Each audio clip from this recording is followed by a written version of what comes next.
హల్లెలూయా. నా దేవునికి సమస్త మహిమ ఘనత ప్రభావములు కలుగునుగాక. లైవ్ చూస్తున్న ప్రియ సహోదరుడ సహోదరి, నిండు మనసుతో నా హృదయపూర్వకమైన మనసారా వందనాలు. యూట్యూబ్ చూస్తున్న వారికి, ఫేస్బుక్ లైవ్ చూసిన మరొకసారి రాత్రి కాలంలో నిండు మనసుతో నా హృదయపూర్వకమైన వందనాలు మనసారా చెల్లిస్తున్నాను. కలిసి మనం ఇంకా వాక్యాన్ని ధ్యానం చేసుకుందామా?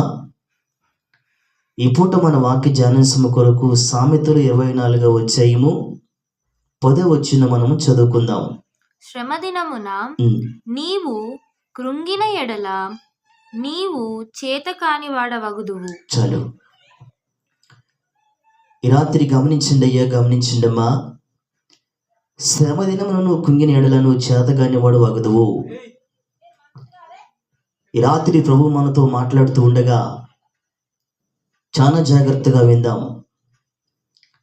లైవ్ చూస్తున్నా ప్రియ సహోదరుడ సహోదరి, ఈ రాత్రి వాక్యం కొరకు నీ మనసు పెట్టమ్మా. పరిశుద్ధాత్మదేవుడు రాత్రి మనతో స్పష్టంగా మాట్లాడబోతున్నాడు. శ్రమ దినములను కుంగిన ఎలా చేతగానే వాడు వగదు అని దేవుడు ఈ రాత్రి ఎందుకు మనతో మాట్లాడుతున్నాడో కారణం తెలుసా?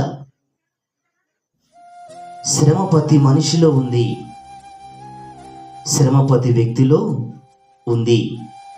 అయితే ఏ సమస్య మనిషిని వేధిస్తుంది, ఏ సమస్య మనిషిని దగ్గరికి చేరువ చేస్తుంది, ఏ సమస్య మనిషిని బాధిస్తుంది, ఏ సమస్య మనిషిని కుంగదీస్తుందో ఈ రాత్రి మనం కొద్ది నిమిషాలు వాక్యం ధ్యానం చేసుకోబోతున్నాం. జాగ్రత్తగా విందాం. మన పరలోక తండ్రి చెప్పాడు, నేను లోకాన్ని జయించని మీరు కూడా లోకాన్ని జయిస్తారని చెప్పాడు.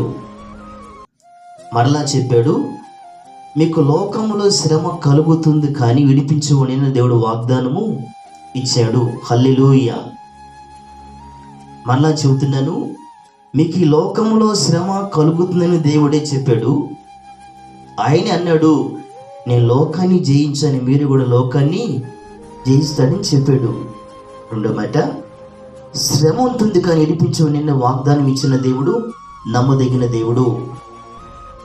అయితే రాత్రి గమనించండి ప్రియ సహోదరుడ సహోదరి, చాలా మంది ఆత్మీయ జీవితంలో శ్రమ రాంగలనే నా చేత కాదని వెనకం చేసేవారు చాలా మంది ఉన్నారు. ఇప్పటికి కూడా శ్రమ రాంగల్ని బాధ రాంగల్ని నా పని అయిపోయిందని బాధపడేవారు కూడా చాలా మంది లైవ్ చూస్తున్న ప్రియ సహోదరుడ సహోదరి, నేను దేవుడు ప్రేమించి లైవ్ ఇస్తున్నాడు. జాగ్రత్తగా ఈ మాటలు వినయ్యా.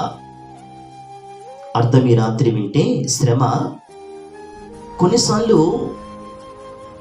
వాక్యానుసారంగా శ్రమ కలుగుతుంది. కారణం తెలుసా? మన అంతరంగము దేవునితో బలపరచబడడానికి మాత్రమే. బైబిల్ చెబుతుంది, నీకు మోషంత శ్రమ పెడతాడు, ఎక్కువ శ్రమ నీ దేవుడు నీ మీద దేవుడు భారము మోపడైన మాట సత్యం. నీకు మోసేంత శ్రమ పెడతాడు, ఎక్కువ శ్రమ మాత్రం దేవుడు పెట్టడనే మాట సత్యం. ఈ రాత్రి గమనించండి అమ్మా, గమనించండి అయ్యా. పౌలే కూడా చెప్పాడు, రాత్రి గమనించగలిగితే, రాత్రి గమనించండి అమ్మా, గమనించండి అయ్యా. దేవుడు మాట్లాడుతున్న ప్రతి మాట మనం చాలా జాగ్రత్తగా విందాం. ఆయన మనతో మాట్లాడుతున్నాడంటే ఈరోజు కారణం ఉంది అనే మాట సత్యం. ఈ రాత్రి దేవుడు నీతో మాట్లాడుతున్న ఈ మాటను శ్రద్ధగా విను. కొన్నిసార్లు నీకు శ్రమ వాక్యానుసారంగా దేవుడు నీకు అనుభవం కొరకు పెడతాడు. కానీ ఆ శ్రమను చూసి నువ్వు వెనుకంచి మాత్రము వెయ్యమాక. ఆ శ్రమను చూసి నీవు దేవుడికి దూరము కామాక. ఆ శ్రమను చూసి నా పని అయిపోయింది కదని ఆలోచన మాత్రం చేయమాక. వాక్యానుసారం శ్రమ పడుతున్నావు అంటే ఏదో నీకు మరుగున దేవుడిని కొరకు మేలు దాచి ఉంచాడన్న మాట సత్యం. హల్లెలూయా. ఈ రాత్రి లైవ్ చూస్తున్న ప్రియ తల్లి తండ్రి, ఏ తప్పు చేయకుండా శ్రమ పడుతున్నాను బాధపడుతున్నావా? ఏ తప్పు చేయకపోయి నీ శ్రమను వేధిస్తూ నలిగిపోతున్నావా? అయితే నీకు మంచి రోజున అనే మాట రోడిగా నేను ఆత్మపూర్వుడిగా చెప్పబోతున్నాను. హల్లెలూయా. నీకు తప్పకుండా దేవుడు మంచి రోజులు ఇవ్వబోతున్నాడు.